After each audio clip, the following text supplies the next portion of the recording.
Em 90 segundos tu não faz nem um miojo, mas eu te ensino as matérias que tu tem até nojo. Então senta aí e começa a quebrar ATP pra ter energia, pra tua mente processar e entender que a probabilidade de você ir bem no Enem tá ligada direto aos meus raps também. Então começa com humanas, só sei que nada sei, mas sei que saí da vida e pra história eu entrei. Se o clima esquenta e tua caneta falhou, fica tranquilo, a esfera dela dilatou com calor. Eu sou flúor com oxigênio, dá pra completar, evoluir melhor que o Darwin poderia imaginar. Se tinha uma pedra no caminho, pode crer que eu já chutei absoluto no rap. Eu nasci pra ser rei, crio uma sociedade aos modelos de Durkheim. O mecanismo dela própria é que diz pra onde vai minha inspiração. Thomas Edison dizia, é 1% e o restante o trabalho que fazia. Então senta o rabo aí que eu vou te ensinar. Sometimes rap is the best way to learn, rapá. Eu não compreendo, pero não puedo hacer. É só estudar e ouvir as dicas que eu dou pra você. Confere suas respostas e faz tudo com calma. Manda bem na redação, faz do fundo da alma. Esse é o tópico frasal, ainda tem argumentação. E a resposta pra você eu deixei na conclusão. Se tá nervoso, se acalma pra mandar bem. E se liga nos vídeos que eu te preparo pro Enem.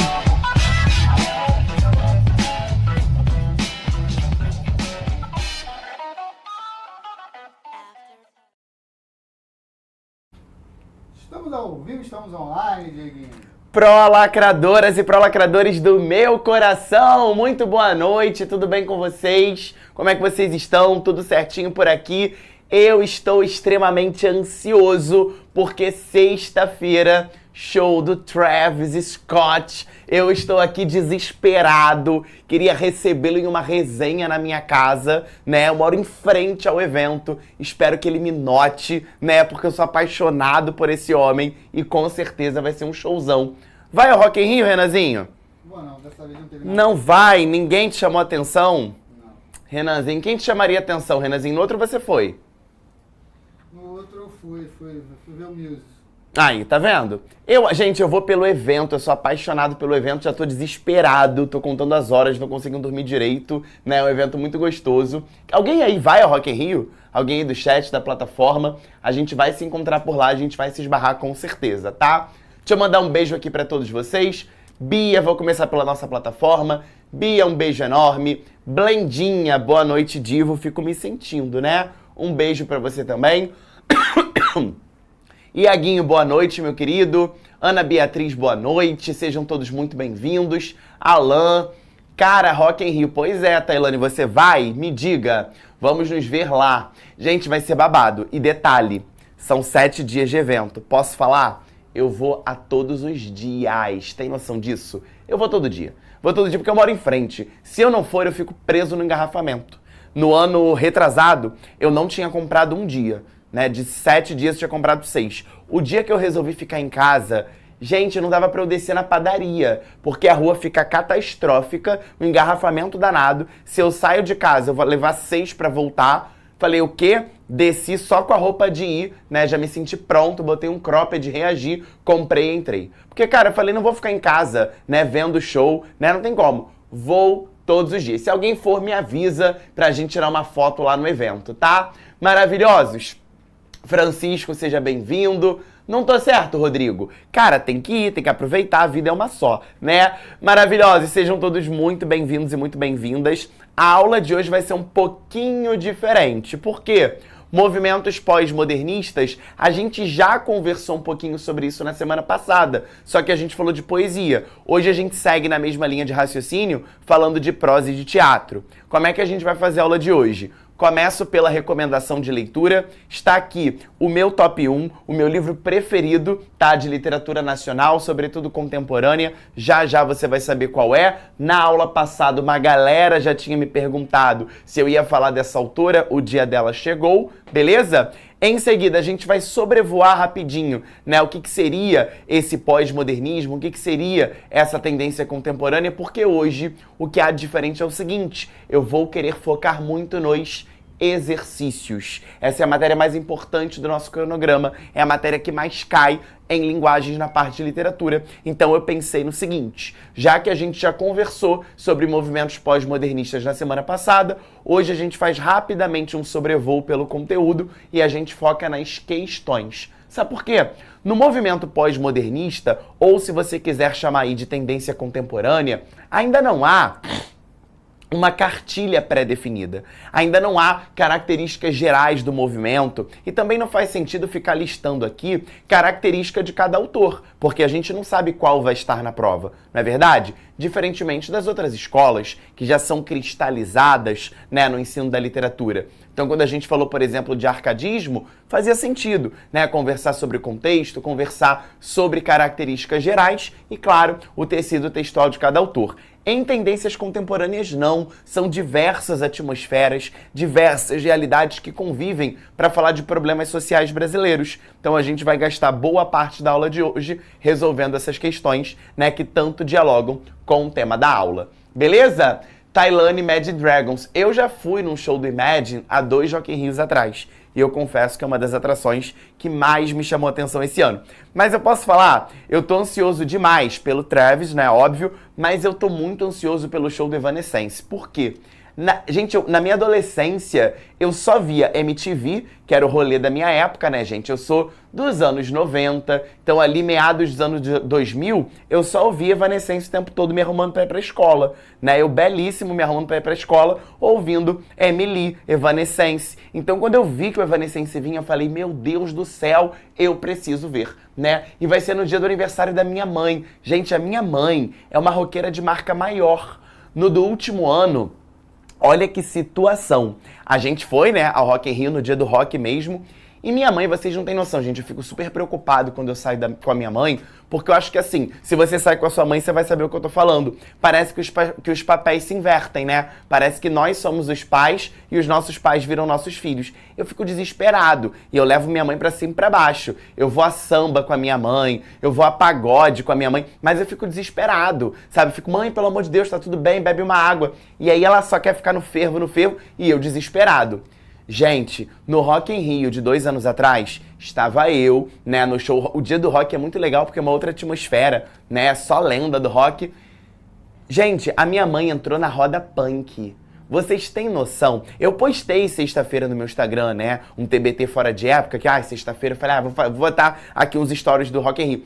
Gente, ela dando, e ela vai na roda punk, ela leva a sério mesmo, tá? Não é uma roda punk, uma rodinha, não. Ela leva a sério. Ela vai, se descabela, se joga.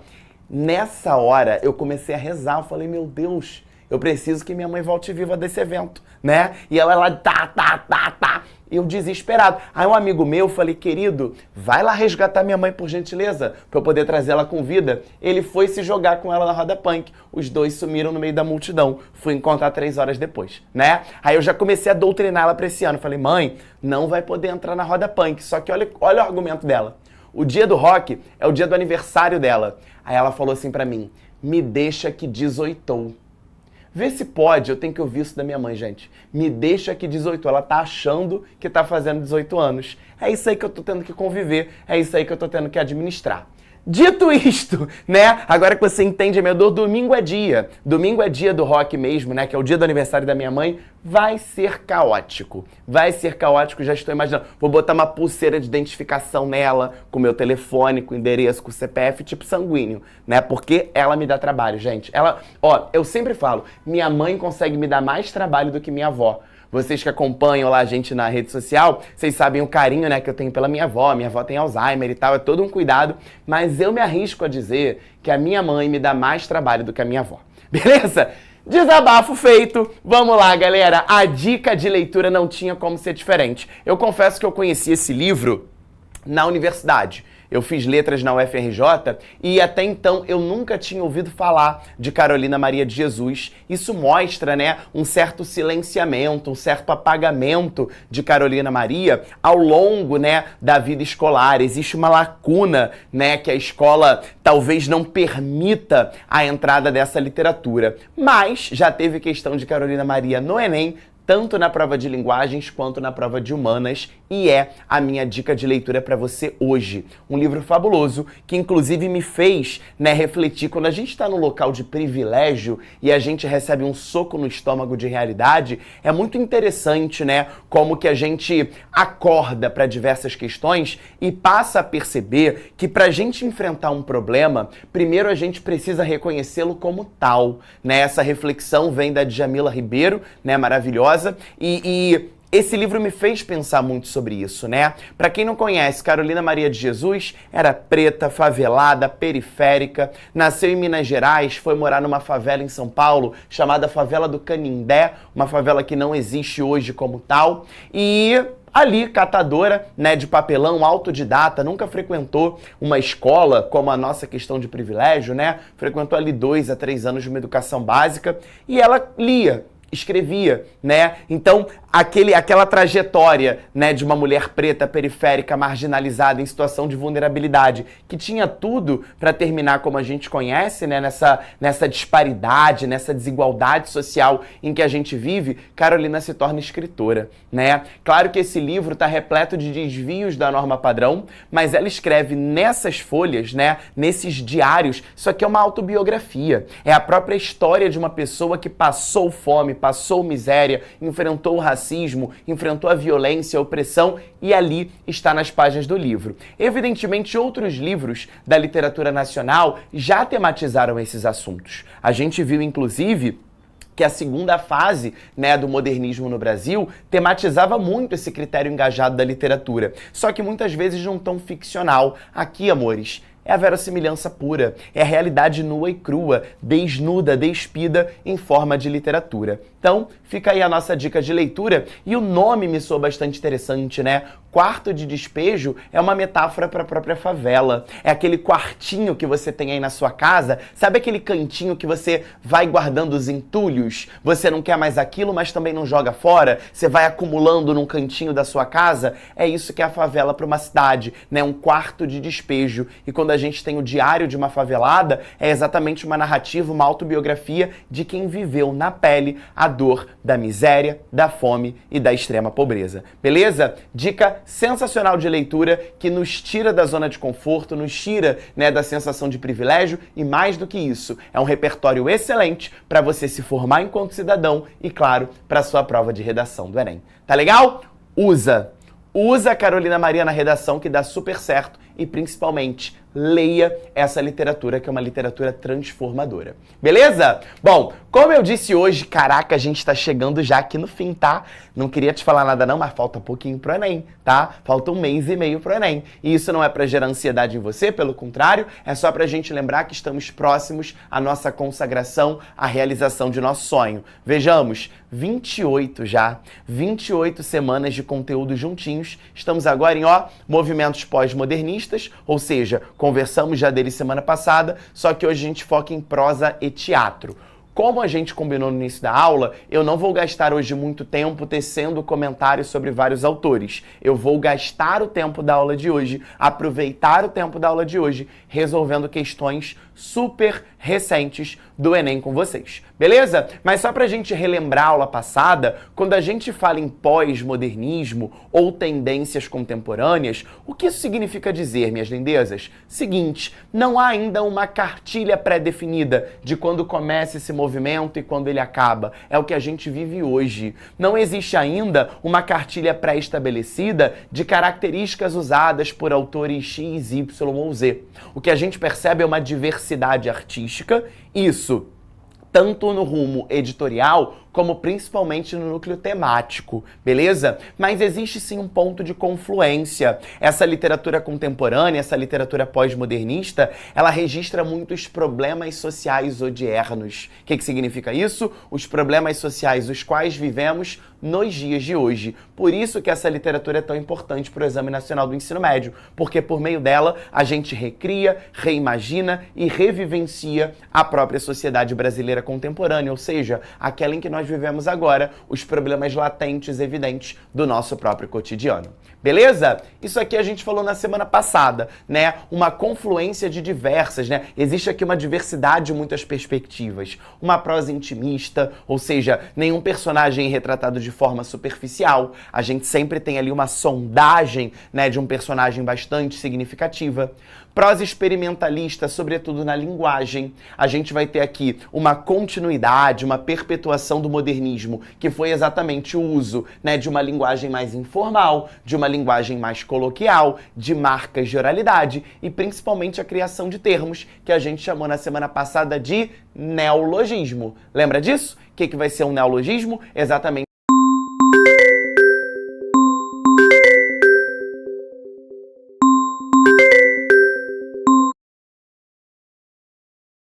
a invenção, a criação ou a reinvenção e recriação de um termo a um contexto literário adequado. Beleza? Tendência de prosa regionalista, ou seja, mais uma vez, as regiões marginalizadas e periféricas ganham uma atmosfera de protagonismo para que essas denúncias sociais sejam verossímeis, beleza? Muitos textos em crônica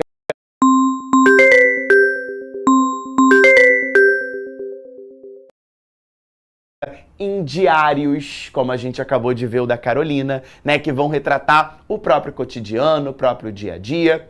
Muitas prosas urbanas para falar sobretudo do problema da violência, que é uma temática bastante recorrente. E aí, quando a gente fala do problema da violência, eu já quero acender um alerta sobre um possível eixo temático de redação para 2024, mas já já a gente conversa sobre isso. E existe também uma abordagem de um realismo, né? Uma literatura mais fantástica, uma literatura mais insólita, que acaba mexendo ali com fatos que não são fatos explicáveis, mas são fatos que mexem com o nosso imaginário. Então a gente vai ver que tendência, né, contemporânea, literatura pós-modernista, é essa mescla de diversas tendências com o objetivo caracterizar o nosso cotidiano, o nosso dia a dia, os nossos aspectos triviais e assim acabar sendo uma literatura engajada justamente numa denúncia social dos problemas que nos cercam. Beleza? Bom, vou falar aqui rapidamente de autores que merecem nota, merecem aqui exatamente uma consideração por serem autores recorrentes na prova do Enem,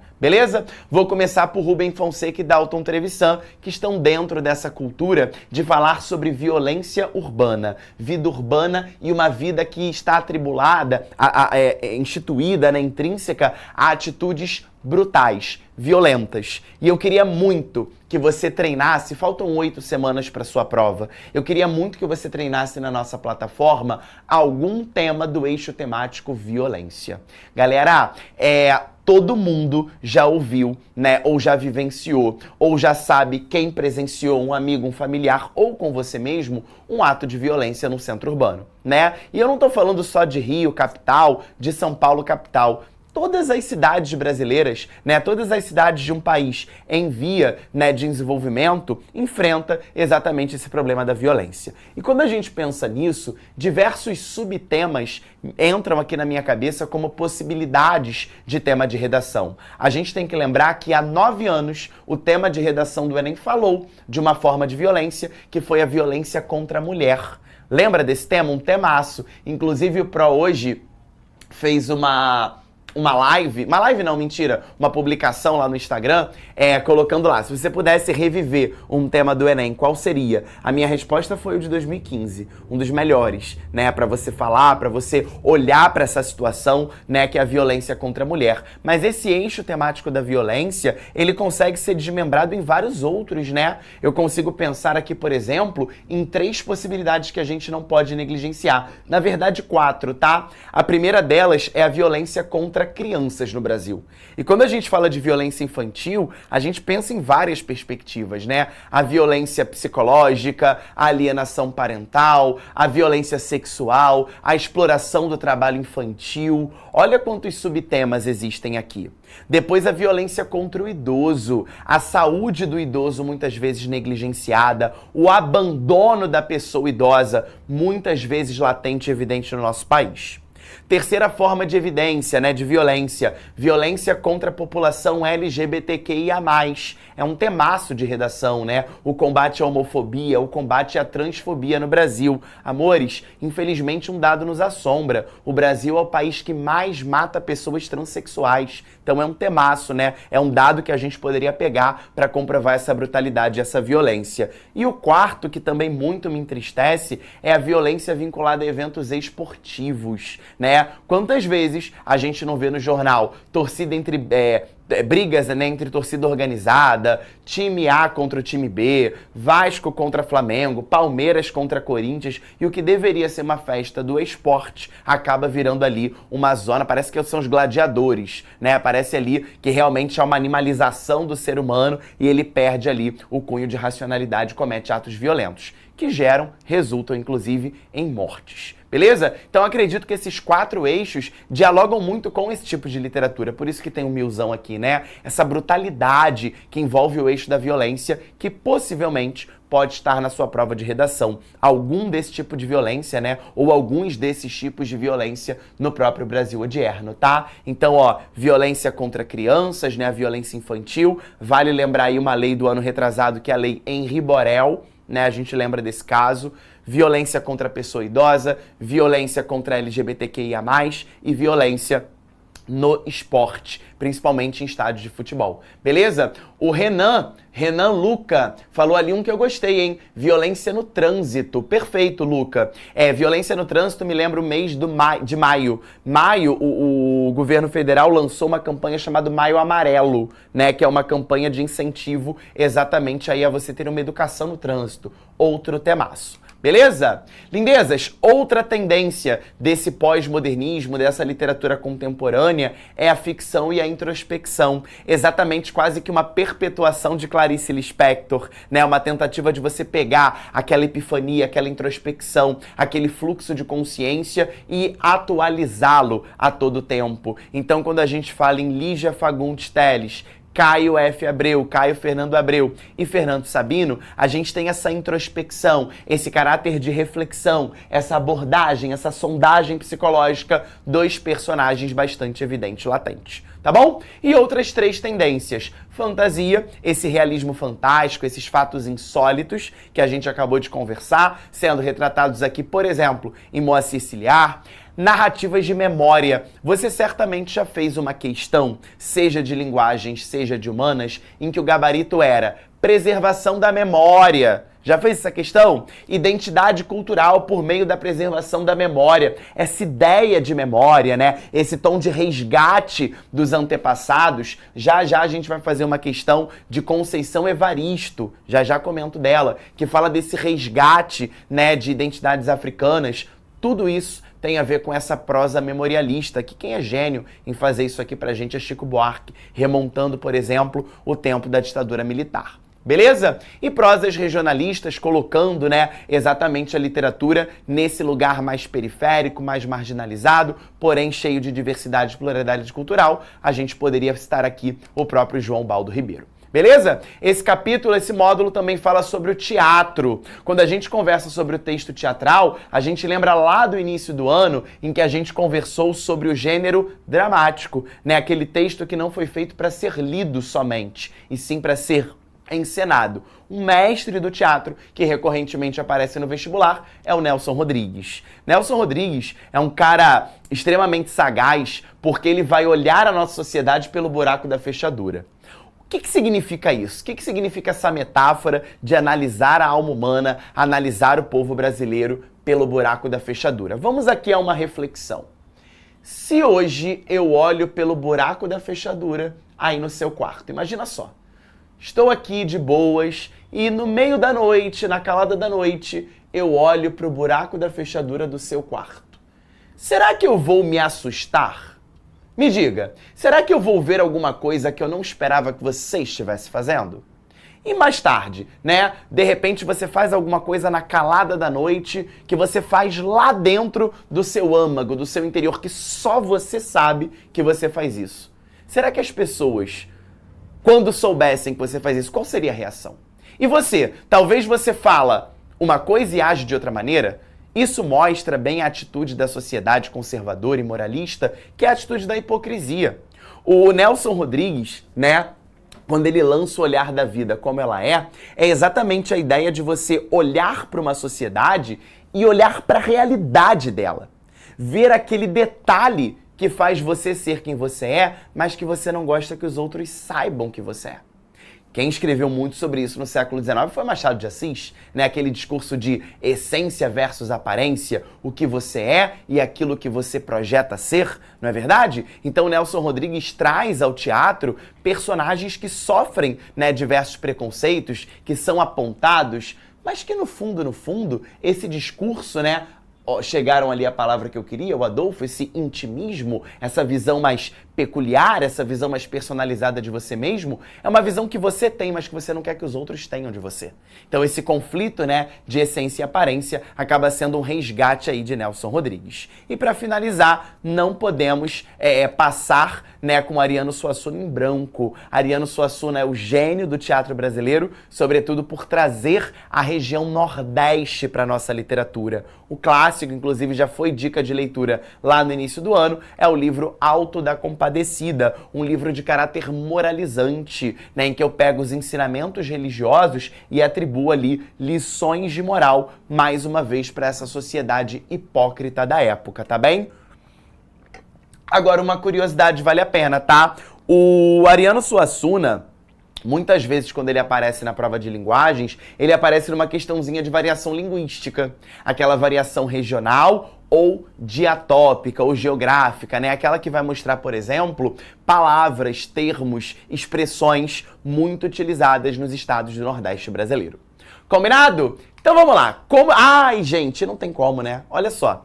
Eu te indiquei o Quarto de Despejo, mas eu queria também resgatar outras leituras que eu já tinha te indicado ao longo do ano e que frequentemente aparecem na prova, tá? E essas literaturas, elas têm algo em comum. Uma literatura antirracista, uma literatura que tematiza não só a questão do racismo, evidentemente, mas o olhar periférico, o olhar marginalizado acerca de um Brasil que se diz um Brasil de ordem e progresso, mas que essa ordem, que esse progresso não chega a todos de forma equânime, de forma simétrica, tá? Então esses 4 livros aqui, além de serem repertórios para sua vida, podem ser usados em redação para falar de populações, né, parcela do corpo social, que são marginalizados, periféricos e vulneráveis. Tudo bem? Então, Quarto de Despejo, de Carolina Maria de Jesus, que eu já tinha dado bizu, Olhos d'Água, da Conceição Evaristo, Torto Arado, de Itamar Vieira Júnior, e Um Defeito de Cor, de Ana Maria Gonçalves. Ao longo do ano, a gente já tinha conversado sobre esses 3 livros, hoje Quarto de Despejo, mas eu queria resgatá-los, né? Porque realmente aqui nós temos 4 livros incríveis que mudam, né, a nossa concepção enquanto cidadão em formação e principalmente enquanto repertório sociocultural para uma redação nota 1000.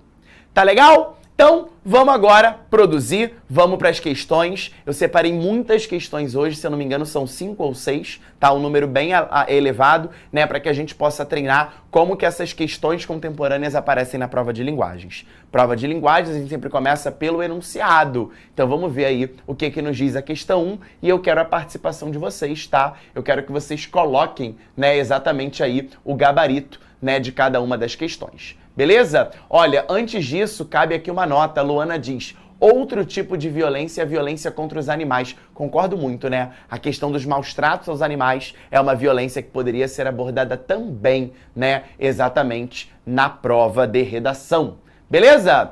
Vamos lá, primeira questão, vamos começar? A oposição entre campo e cidade esteve entre as temáticas tradicionais da literatura brasileira. Nos fragmentos dos 2 autores contemporâneos, esse embate incorpora um elemento novo, a questão da violência e do desemprego. Vejam que a gente já começou falando desse eixo temático. Então eu vou ter que olhar para esses 2 textos, texto 1 e texto 2, e buscar isso aqui, ó, esse novo elemento, a questão da violência e do desemprego. Vamos ver como elas aparecem em cada um dos textos. Texto 1. João Guedes, um dos assíduos frequentadores do boliche do Capitão, mudara-se da campanha havia 3 anos. 3 anos de pobreza na cidade bastaram para o degradar.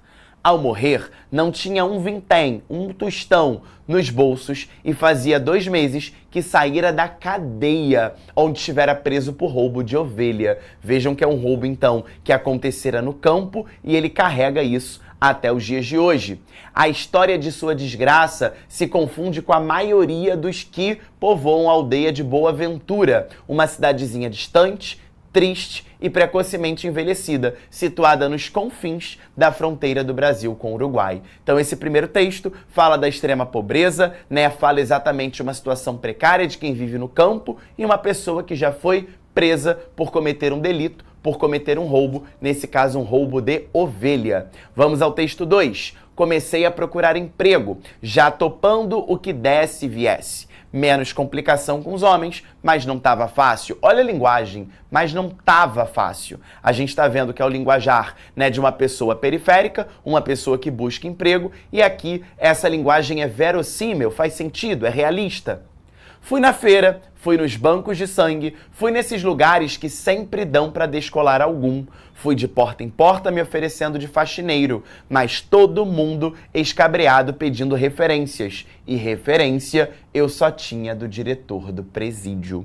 Mais uma questão que fala de um cara que foi preso. Então o que a gente está percebendo, galera? Não que seja uma justificativa, mas esses textos ilustram como que a falta de oportunidade, como que a falta de emprego, como que a desigualdade social acaba levando o homem a cometer esses delitos. Os dois aqui foram presos por não terem exatamente um trabalho, né? Exatamente essa ideia de não ter uma vida digna acabou conduzindo esses caras ao trabalho. É uma justificativa? De forma alguma, mas aqui é uma ilustração da realidade de muitos brasileiros do nosso país. Beleza? Vamos então buscar a opção que melhor representa isso. Letra A. Criminalidade é algo inerente ao ser humano, que sucumbe às suas manifestações. Letra B. Meio urbano, especialmente das grandes cidades, estimula uma vida mais violenta. Letra C. A falta de oportunidades na cidade dialoga com a pobreza do campo rumo à criminalidade. Letra D. Êxodo rural e a falta de escolaridade são causas da violência nas grandes cidades. E letra E. Complacência das leis e a inércia das personagens são estímulos à prática criminosa. A voz do povo é a voz de Deus. Tá todo mundo indo com a gente na letra C. A falta de oportunidades na cidade dialoga com a pobreza do campo. Tu se ligou que o texto 1, vou até voltar. O texto 1 fala do campo, o texto 2 fala da cidade. Onde há confluência, a falta de oportunidades fez com que ambos personagens acabassem indo presos por terem cometido delitos violentos. Gabarito letra C. Camila diz, torto arado também cai na UEPG. Verdade. Camilinha, é impressionante como que essas literaturas contemporâneas têm sido cobradas com frequência, né, nos vestibulares específicos, nos vestibulares que a gente chama de vestibulares isolados, tanto para faculdades públicas quanto para faculdades particulares, né? Espero que você esteja curtindo a leitura. Renanzinho, deixa eu ver ali as perguntas novas da plataforma, por favor. A galera respondendo na nossa plataforma, letra C, letra C, letra C. De fato, letra C é o nosso gabarito. Podemos ir para a segunda. Segunda questão, vamos começar pelo enunciado.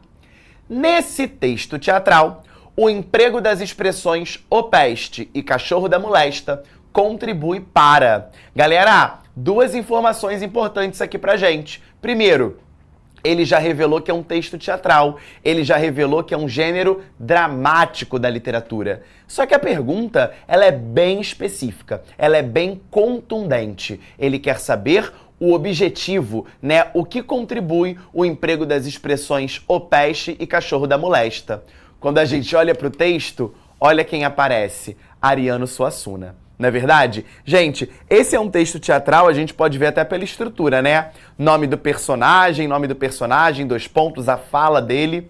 É importante ressaltar que o que está escrito aqui, ó, logo no início, Pinhão, sai ao mesmo tempo que Benona entra. Isso aqui a gente vai chamar de uma rubrica teatral. O que é uma rubrica? É uma indicação, né, de como aquele ator que está fazendo aquele personagem, ele deve agir, ele deve atuar, ele deve interpretar dentro do cenário, tá? O nome disso é rubrica. Então, quando a gente olha para essa estrutura, como é uma questão muito específica, ele quer o seguinte: por que nesse texto do Ariano Suassuna, que retrata exatamente o Nordeste brasileiro, usa-se expressões típicas do Nordeste brasileiro? Isso está garantindo a verossimilhança, né? Não tem como um texto do Nordeste, um personagem chegar pro outro e falar: fala aí, cria, nevou? Porque fala aí, cria, nevou, é uma especificidade aqui do Rio de Janeiro. Não tem como um personagem do Nordeste chegar pro outro e falar: e aí, guri? Porque o e aí, guri vai ser uma especificidade do Rio Grande do Sul, em algumas cidades. Não tem como ele chegar: e aí, mano, beleza? Porque isso vai ser exatamente uma marca típica de São Paulo, sobretudo a capital.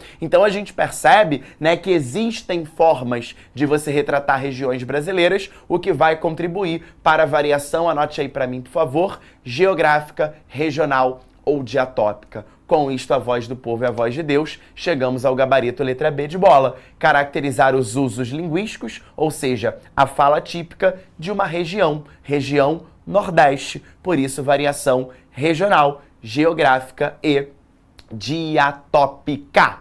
Beleza? Como sempre eu falo do Nordeste, eu tenho que mandar um beijo, né? Um beijo para todo mundo dessa região sensacional que é o Nordeste brasileiro. Estou com saudades. A última vez que fui foi em janeiro para Salvador. Vocês sabem que eu vou a Salvador pelo menos 3 vezes ao ano, porque é a cidade que eu mais amo no Brasil, depois do Rio de Janeiro, né? Então, pra galera do Nordeste, um beijo enorme. Tô doido pra ir a Natal, hein? Quem tiver aí que do Rio Grande do Norte querendo me receber, tá? Tô doido pra visitar, revisitar a Praia de Pipa. Se tiver alguém aí do Rio Grande do Norte ou adjacências, pode mandar uma DM aqui, que eu vou lindo, tá? Já tô com a roupa de ir, com o bonezinho, né? Tô prontíssimo já.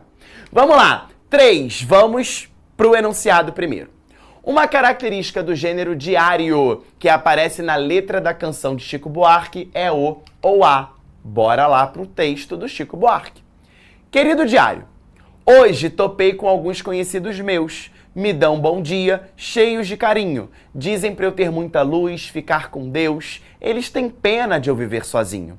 Hoje, o inimigo veio me espreitar. Armou tocaia lá na curva do rio. Trouxe um porrete a mó de me quebrar, com a finalidade de me quebrar, de me bater. Mas eu não quebro porque sou macio, viu? Galera, quando a gente olha para esse texto do Chico Buarque, já deixa eu te dar uma dica. Tudo está certo. Tudo faz sentido. Eu vou perceber um diálogo com interlocutores próximos. Eu vou perceber a recorrência de verbos no infinitivo. Olha lá o verbo no infinitivo, ó. Ficar, espreitar, quebrar. O diálogo, viu. Tá fazendo sentido. Predominância do tom poético. Claro, é uma poesia do Chico Buarque, vai ter tom poético. Uso de rimas na composição. Meus e Deus, carinho sozinho. Tudo tá certo? Lindezas, enunciado. O enunciado focou nisso aqui, ó. Gênero diário. Tudo isso está presente no texto do Chico Buarque. Tem interlocutor próximo, essa sensação de diálogo, tem verbo no infinitivo, tem tom poético e tem rima na composição. Só que ele não quer nada disso. O que ele está me pedindo no enunciado? Característica do gênero diário. O que é um diário? É exatamente você escrever algo sobre você mesmo, uma história sobre você mesmo, num nome técnico, uma narrativa autorreflexiva. Narrativa, uma história autorreflexiva, uma reflexão sobre você mesmo. Por isso, querido diário, gabarito letra E. Beleza? Isso aqui é importante, tá? Para você que erra a questão de linguagens por bobeira. Muitos de vocês erram as questões de linguagens por bobeira. Olham lá, tem verbo no infinitivo, vou marcar. Cuidado, gente. Cuidado com os distratores que a gente tanto conversa. Cuidado principalmente com o enunciado, porque ele já está te conduzindo para um possível gabarito. Tá legal? Alguém falou aí, não, ninguém quer vir ao Piauí. Eu quero, tá? Eu quero conhecer o Piauí. Duvido você me chamar. Quero. Gente, se eu pudesse, eu viajava o Brasil inteiro. Porque não existe nada melhor, agora é sério, tá? Não é papo não. Não existe nada melhor do que conhecer a nossa gente. Não existe nada melhor do que conhecer a nossa cultura, né? Outro lugar que eu sou louco pra ir, louco, Parintins. Gente, é meu sonho de princesa. Vocês não têm noção que é meu sonho. Se alguém estiver me ouvindo, se alguém tiver um contato de alguém pra me levar em Parintins, gente, me avisa, eu também já tô com a roupa de ir. É só você me chamar que eu vou. É o meu sonho, de verdade, é o meu sonho é conhecer o Festival de Parintins. Ia ser a Cunhaporanga linda lá. Gente, é meu sonho. É o meu sonho. Beleza? Vamos lá, questão 4. Texto de teatro de novo, hein? Considerando-se as características do teatro do oprimido apresentadas, conclui-se que...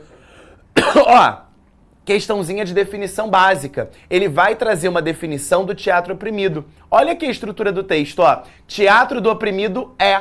Ele vai fazer uma definição. Então, a partir dessa definição, a gente vai condensar essa melhor definição na opção mais adequada. Ou seja, ele está perguntando pra gente, a partir das características do texto, o que é teatro do oprimido? Vamos ler o texto, então.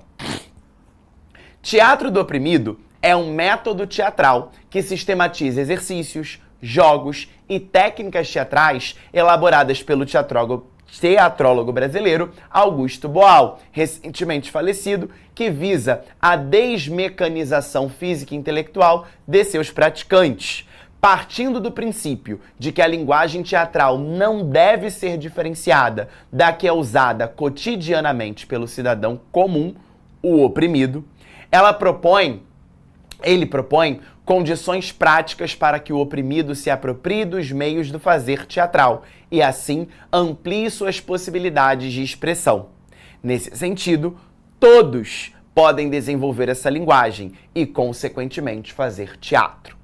Trata-se de um teatro em que o espectador é convidado a substituir o protagonista e mudar a condução ou mesmo o fim da história, conforme o olhar interpretativo e contextualizado do receptor. Ou seja, na verdade, o teatro do oprimido acaba sendo uma desconstruçãozinha, né, do teatro tradicional que a gente conhece, né, em que você chega como espectador, senta à cadeira e assiste a uma peça, assiste exatamente a uma roteirização. No teatro do oprimido existe uma democratização das ações. Eu, você, um cidadão comum, a gente realmente interpreta as ações acerca da trivialidade, com os nossos próprios princípios cotidianos e do dia a dia. Vamos ver qual é a melhor opção que se encaixa nisso. Letra A. Esse modelo teatral é um método tradicional? Já parei aqui. Não é um método tradicional. Letra B. A forma de recepção desse modelo teatral se destaca pela separação entre atores do público? Não. A gente vê justamente uma fusão, uma aproximação, né? Ora você é espectador, ora você é o próprio ator. Não há uma separação. Letra C. Sua linguagem teatral pode ser democratizada. Aí a gente já começa a entrar na língua do Enem.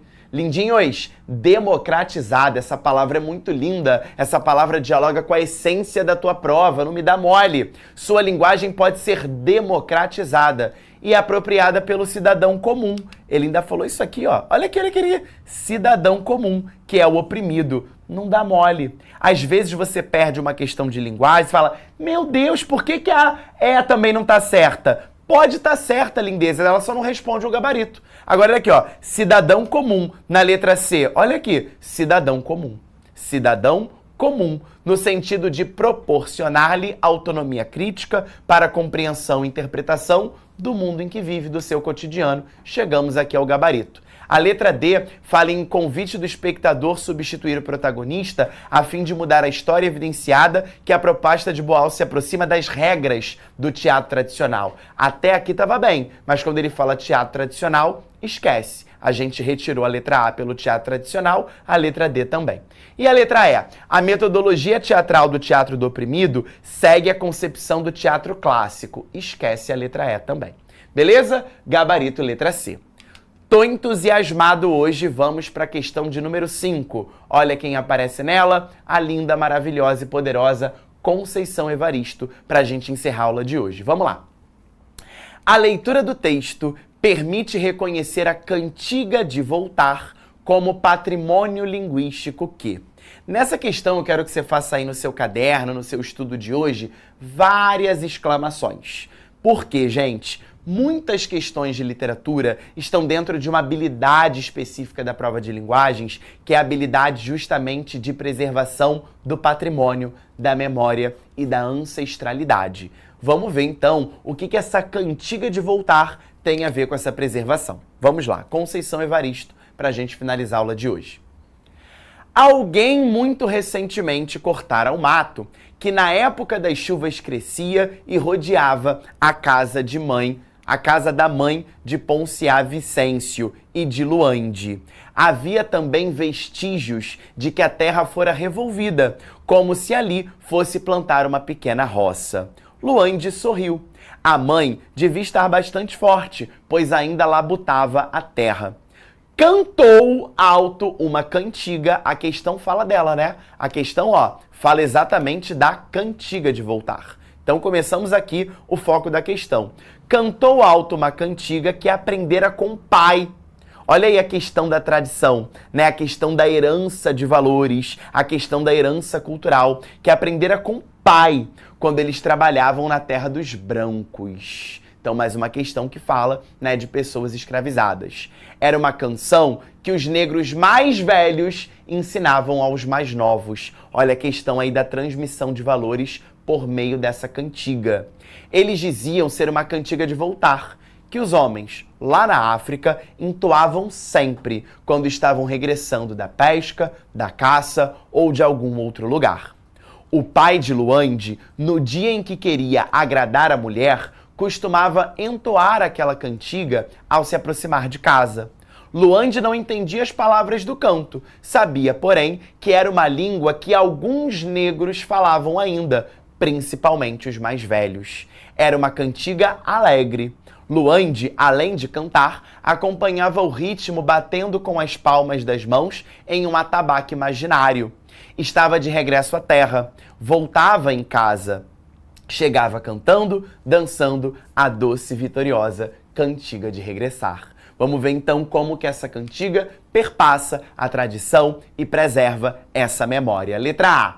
Cuidado, representa a memória de uma língua africana extinta, quase que esse é o gabarito. Mas não é uma língua africana extinta, ele diz no texto que era uma língua africana pouco falada, é verdade, mas ainda falada pelos africanos mais velhos. Então ela não é extinta, beleza? Ela é pouco falada, mas não é extinta. Cuidado para você não dar bobeira e marcar a letra A. Dá vontade, né? Por representa a memória. Cuidado. Letra B. Exalta a rotina executada de jovens afrodescendentes. Não, ele ficou bem, né, na questão do velho, daquele que passa sabedoria, de um griot. Letra C. Olha que maravilha. Preserva a ancestralidade africana por meio da tradição oral. Já vou marcar aqui o nosso gabarito, né? Ancestralidade africana fez todo sentido e tradição oral porque a gente está falando de uma cantiga, de uma canção, de uma música popular. Letra D. Resgata a musicalidade africana por meio de palavras que não dá pra gente entender? Claro que dá. Por mais que você não compreenda a palavra, você sente a palavra, né? São concepções distintas. E remonta a tristeza dos negros, tá dizendo que é uma questão alegre, né? A cantiga de voltar é uma cantiga alegre, portanto, o nosso gabarito é a letra C de casa. Beleza, meus amores? Então hoje a gente focou mais nos exercícios, porque essa matéria, esse conteúdo cai demais na prova, vai aparecer no Enem desse ano e você vai tirar onda, porque você vai acertar todas as questões de literatura da sua prova. Tá legal? Semana que vem a gente volta para continuar falando sobre arte. Aí a gente vai falar sobre arte contemporânea no sentido mais estético. Serão aquelas questões de gravuras, esculturas e novas modalidades artísticas que são incorporadas à prova de linguagens, códigos e suas tecnologias. Tá bom? Um beijo muito grande, até a próxima. Tchau, tchau. Assista nossas aulas a hora que você quiser. Vem com o Pro, o cursinho online que mais aprova no Enem. Assine em proenem.com.br.